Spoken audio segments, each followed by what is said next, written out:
In the Clone Wars, Palpatine fought Maul and Savage, who he viewed as being rivals, killing Savage and capturing Maul. But what if this never happened? Hello and welcome to Vault Holocron.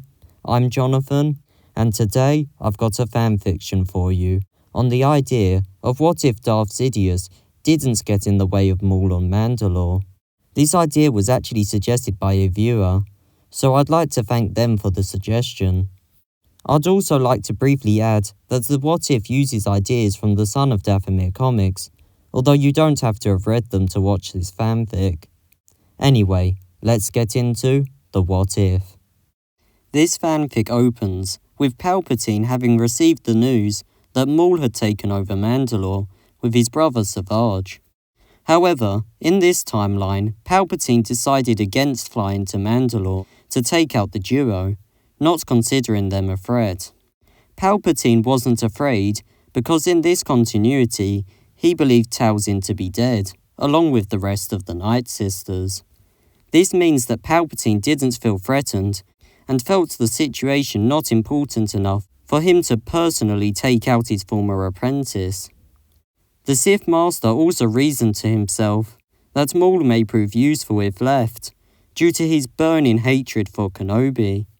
Due to this decision, Maul was now in a position to continue his plans alongside Savage. Maul was also at the height of his power, ruling over Mandalore and being the biggest crime boss in the galaxy. With this power, Maul was ready to set into motion the next part of his plan, and so he called for Mother Talzin, looking for her insight in how they move forward, and in their grand goal of killing Sidious. Talzin told Maul that she was living in a limited form and that she'd need a physical body to properly enact their plans. To form this body though, Talzin would need a sacrifice. Luckily, Maul had just the right Jedi in mind. Quite a while later, Kenobi was in the Jedi Temple, pacing back and forth. The Jedi Master had large, dark bags under his eyes and sweat dripping from his forehead. A Jedi isn't meant to focus on their emotions. That's what he kept repeating to himself. However, Kenobi knew all too well how impossible this rule was to follow.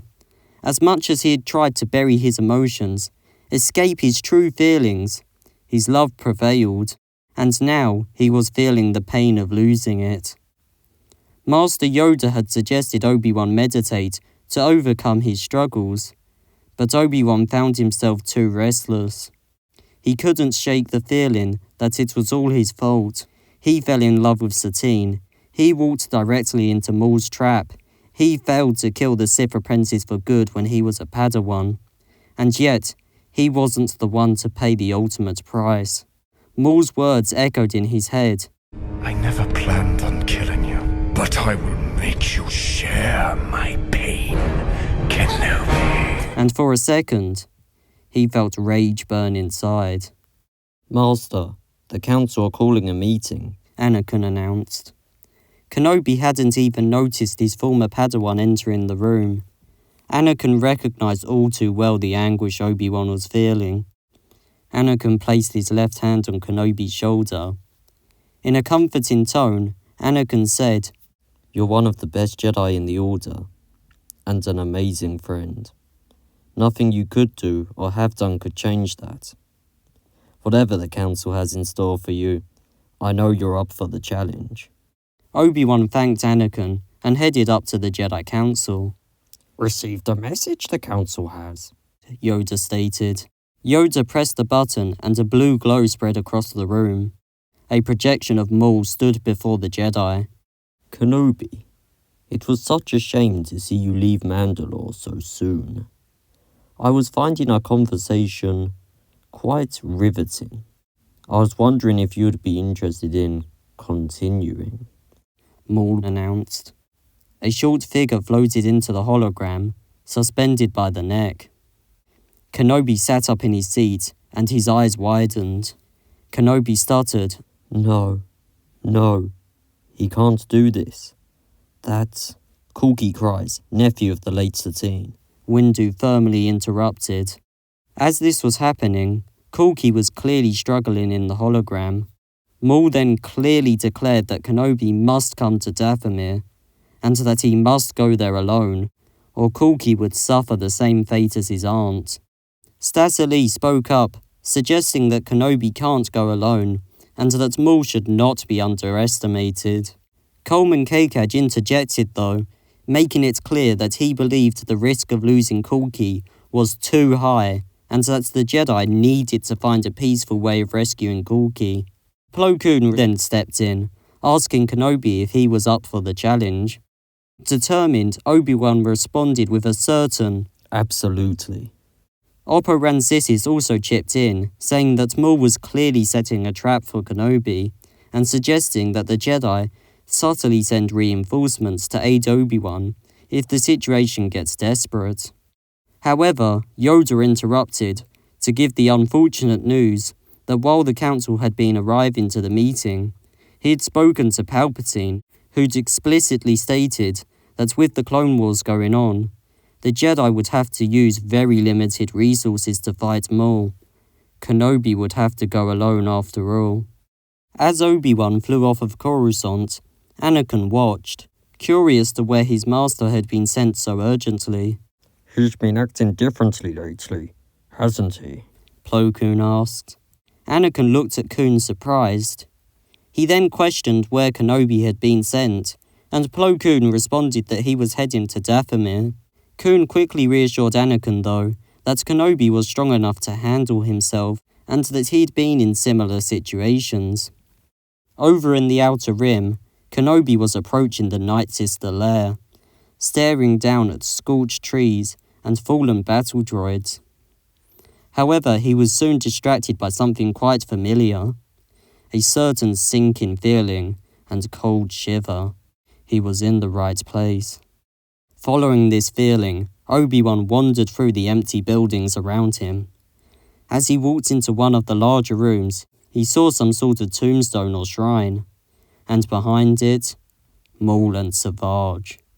Kulki was also there, tied up and helpless. I'm here as you requested. Now release the boy, Kenobi demanded. Come and get him, Maul responded. Obi-Wan paced towards the two Zabrak Sith in front of him, eyes widened, now fully aware. Each step he took, he felt Maul and Savage's gaze digging deeper and deeper. He then stood before Kulki, cautiously leaning down to cut him free. Kenobi was then filled with a darkness like no other, crawling all over his body. His body glowed bright green. Mother draws your life force, Kenobi. Feel the energy drain from your body, Maul bragged. No! Kenobi responded, straining to get the word out. The smoky green glow emitting from his body began to fade. The room was flooded with a crimson glow. In one stroke, Kenobi cut Kulki free and barely stopped two blades from cutting him apart. Obi-Wan backflipped away from the shrine. Maul and Savage leaped at Kenobi, not even stopping Kulki from running. Obi-Wan was soon bombarded with lightsaber strikes, moving at impressive speeds to defend from them. The pair of Zabrak leaned over Kenobi, enjoying his struggle. Obi-Wan was completely focused, avoiding the Sith's advances and holding his own surprisingly well. The three combatants danced around the room, exchanging strike after strike, each of them waiting for someone to make a mistake. Savage swung at Kenobi, and Kenobi skillfully deflected this strike, pushing him back. However, this had left Kenobi open to attack from Maul, who thrusted his blade towards Obi-Wan's stomach. Obi-Wan barely leaned out of the way in time, causing Maul to stumble slightly. Savage rushed to protect his brother, but was caught off guard by Kenobi's speed. The Zabrak fell to the ground. A huge slash mark covered his chest, and green smoke oozed out of his wound as Maul looked on in anger. Heading into the fight, Kenobi hadn't planned to strike a killing blow, but deep down he had thought, maybe, just maybe it'd make him feel better. Kenobi knew revenge wasn't the Jedi way, but neither were attachments. However, as he stared down at Savage's dying body, Kenobi only felt shame. What was he becoming? While Obi-Wan was partially distracted, Maul launched Savage's body over to the shrine in the center of the room. Possessed by Talzin, Savage's dying breaths would bring about something far greater than him. Meanwhile, Kenobi aggressively launched himself towards Maul, now prepared to remove his nemesis permanently. All of his shame was displaced onto Maul, the one who'd started all of this. As the pair fought, Talzin started to materialize in front of her shrine. Obi-Wan swung at Maul's head, but before Maul could even react, the Sith was pushed across the room.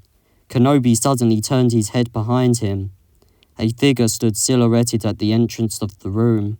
"I've got Corky. We need to leave now," a familiar voice shouted. "What are you doing here?" Kenobi asked. "Saving your skin for the 9th time," Anakin responded. Obi-Wan fled with Anakin as Maul chased them down, and the pair barely escaped the planet in time. On the journey back to Coruscant, Kenobi thanked Anakin, questioning how Anakin knew he'd need help. Anakin responded, telling Kenobi that he recognized the pain he was feeling, and that he couldn't let his friend suffer through that alone. Obi-Wan knew this topic was very personal for Anakin, and so he didn't push it any further. Meanwhile, Maul ran to Talzin, furious. How could Kenobi have survived? How did he combat the effects of the magics? Unlike Maul, Talzin was very calm, reassuring her son that the day hadn't been a complete failure. After all, she was now in full form, no longer stuck as a limited spirit. The pieces were finally falling into place, and with Maul and Talzin together, not even Palpatine was safe. Anyway, that concludes part 1 of this What If. I'm sorry that this story is in 2 parts, but it's been quite a big task. The next video should be out soon, and I'll link it on this video when it's out. Anyway, thank you so much for watching. Feel free to let us know what you thought of the What If in the comments, and we hope to see you later at Volt Holocron.